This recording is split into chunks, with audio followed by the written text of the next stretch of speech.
Sarsyadong isda, wala kang kamatis, no problem. So ngayon, magluluto tayo ng sarsyadong isdang galunggong. Wala akong kamatis, kaya gumamit ako guys ng tomato sauce. So magigisa lang kayo ng bawang sibuyas dyan. Dahil wala akong bawang sibuyas, walang bawang at sibuyas ang niluto ko. So ayan, magbati-bati lang kayo ng itlog, bati-bati.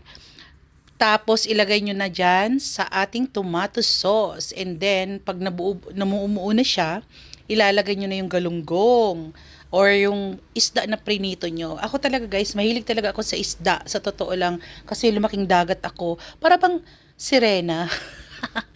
Sa gitna ng ocean, Pacific Ocean. So ayan, dahil ako'y mahilig sa isda, kailangan talagang mag-isda kami at least once a week. Ang hindi lang talaga mahilig sa isda ay ang aking asawa at ang aming panganay na anak. Pero yung dalawang made in Australia, mahilig talaga sila sa isda, kaya kailangan ko talagang magluto ng isda. Kaya ngayon, first time ko silang ilutuan ng sarsyadong isda.